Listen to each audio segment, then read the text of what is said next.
Hi friends, this is Shravan Sachdeva, retired from Air Force. I'm an ex-serviceman. Presently मैं BGGB में job कर रहा हूँ और फ्रेंड्स मैं आज आपके सामने RRB प्रीलिम्स का एक स्ट्रेटजी लेकर हाजिर हूँ। ये स्ट्रेटजी उम्मीद है आपको पसंद आएगी और आप अपने हिसाब से अपनी स्ट्रेटजी बना सकते हैं। मैं आपको एक छोटा सा एक आइडिया, एक एडवाइस देना चाहूँगा। देखिए फ्रेंड्स, आपको मालूम ही है RRB प्री ऑफिस असिस्टेंट का एग्ज़ाम 8 तारीख को और 14 तारीख को है और इसमें 45 मिनट्स का आपका कंपोजिट टाइम आपको मिलेगा एग्ज़ाम के लिए। 40 क्वेश्चंस होंगे मैथ्स के और रीजनिंग के, और आप कभी भी इसमें स्विच ओवर कर सकते हैं, कोई भी सेक्शन से ओपन कर सकते हैं और कोई भी सेक्शन पे आप फिनिश कर सकते हैं। फ्रेंड्स देखिए, सबसे जो इम्पॉर्टेंट बात है इस एग्ज़ाम के अंदर वो ये है कि इसकी आपकी एक स्ट्रेटजी जो है वो फिक्स्ड होनी चाहिए। इन द सेंस, जैसे आप जो मॉक दे रहे हैं और आप जब मॉक देते हैं तो आपको ये आइडिया तो लग जाता होगा कि आपका कौन सा पार्ट स्ट्रॉन्ग है। इधर वो मैथ्स है और वो रीजनिंग है, या आपके दोनों ही बहुत अच्छे हैं या दोनों ही बराबर के हैं। तो जो आपका अच्छा है फ्रेंड्स, उसको पहले करना बहुत ज़रूरी है। आई रिपीट, उसको पहले करना बहुत ज़रूरी है।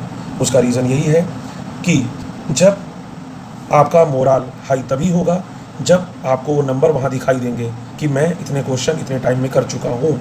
लेकिन due to lack of planning कहिए या लैक ऑफ स्ट्रेटजी, जो अगर आप नहीं बनाते हैं एग्ज़ाम के पहले, तो ऐसा भी हो सकता है कि फिर एग्ज़ाम देते वक्त हम में से किसी से कुछ गड़बड़ हो जाए। इन द सेंस कि हम मैथ्स को प्रिपेयर करके गए और हमने पहले रीजनिंग अटेम्प्ट कर लिया और रीजनिंग में हमारे से क्वेश्चन नहीं बने और हमने टाइम वेस्ट कर दिया उसके ऊपर, और बाद में मैथ्स में आते हुए क्वेश्चन छूट जाएँ। तो ऐसा नहीं होना चाहिए friends. We must have a proper strategy and proper planning. ये RRB का सबसे पहला पॉइंट है जो मॉक में करिए। फॉर एग्जांपल, मेरा तो मैथ्स स्ट्रॉन्ग था तो मैं मैथ्स को पहले अटेंड करता था। इफ़ अगर आपका रीजनिंग स्ट्रॉन्ग है तो आप रीजनिंग एग्जाम को, रीजनिंग के पार्ट को पहले अटेंड करिए।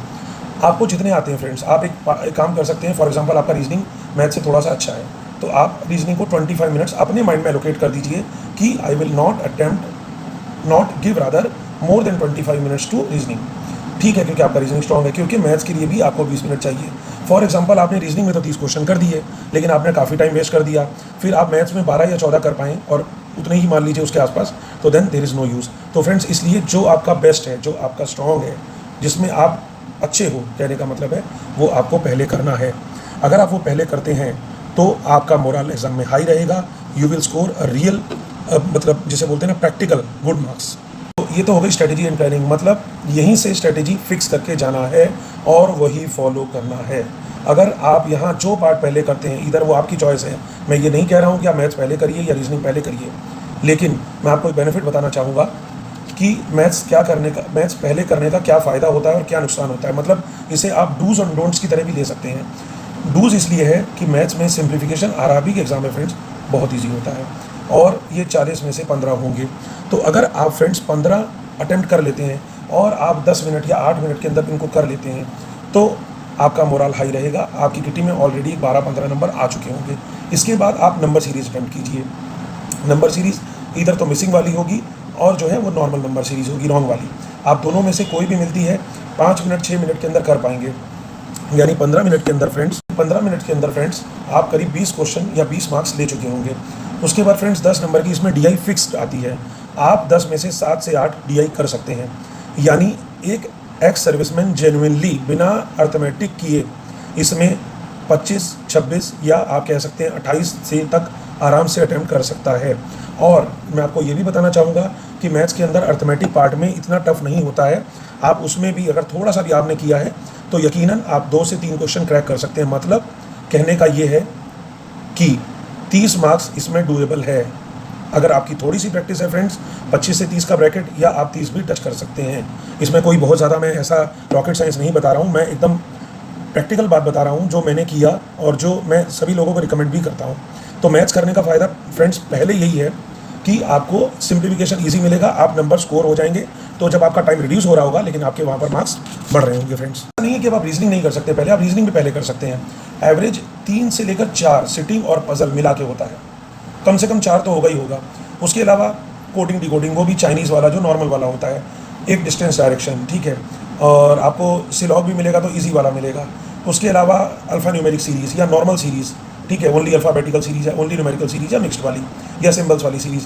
तो फ्रेंड्स 25 से 30 उसमें भी डूएबल है और ऐसे टफ क्वेश्चंस नहीं आते हैं फ्रेंड्स, काफ़ी इजी क्वेश्चंस आते हैं। It is not like SBI at all.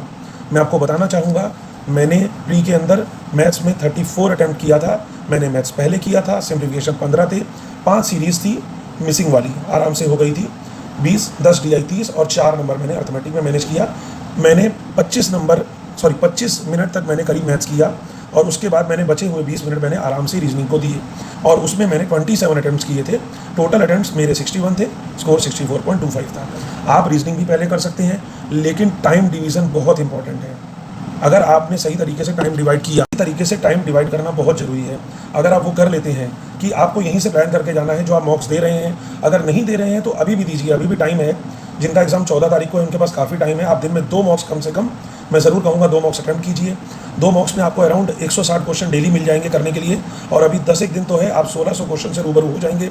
आपको सिंप्लीफिकेशन के ही काफ़ी सारे क्वेश्चन मिल जाएंगे। तो फ्रेंड्स, पहला तो ये है जो मैंने आपको बताया कि आपको फिक्स्ड होना है कि आपको क्या करना है और क्या नहीं करना है। What is to be done, that what are the dos and what is not to be done, that what are the don'ts. ठीक है फ्रेंड्स। अभी दूसरी चीज़ वो बहुत इंपॉर्टेंट है, वो ये है कि कोई क्या कर रहा है इससे मैटर नहीं करता है, आपकी स्ट्रेंथ क्या है ना वो देखिए। मेरी स्ट्रेंथ मैथ्स है, आपकी रीजनिंग हो सकती है, आपके दोस्त की रीजनिंग हो सकती है फ्रेंड्स। तो सबसे पहले आपको वो ध्यान रखना है। ठीक है, आप अपनी चॉइस के हिसाब से कीजिए, आप दूसरे के कहे पे मत जाइए। अभी मैं वीडियो को एंड करता हूँ। Wish you all the very best to all of you. अगर कुछ क्वेरीज है तो आप प्लीज़ कमेंट कीजिए, मैं ट्राई करूँगा रिप्लाई देने के लिए एज अर्ली एज पॉसिबल। और बाकी अच्छे से तैयारी कीजिए, मॉक लगाइए, मोस्ट इंपॉर्टेंट है। मॉक के बिना कुछ नहीं है। If you will do mock you will simply rock, but mock के बिना कुछ नहीं है। 2 मॉक तो अभी मिनिमम लगाइए, मैं सभी को रिकमेंड कर रहा हूँ। मेरा कुछ फ्रेंड सर्कल ग्रुप है, मैंने उनको हाईली रिकमेंड किया कि 2 मॉक लगाइए। एक तो लगाते ही रहिए, 2 भी लगाइए। मैंने 2 से 3 लास्ट में लगाया था, जिसने मेरी लाइफ के लिए काफ़ी डिफरेंस क्रिएट किया और मैं एक जॉब तक पहुँच गया। तो मॉक लगाना बहुत ज़रूरी है फ्रेंड्स। 2 तो मिनिमम लगाइए और अभी RRB पे ध्यान दीजिए। 4-5 दिन या 10 दिन बचे हैं, कोई बड़ी डील नहीं है। उसके बाद आप SBI पे कंसंट्रेट कर सकते हैं। Okay friends, thanks for watching the video. Thank you all of you, bye.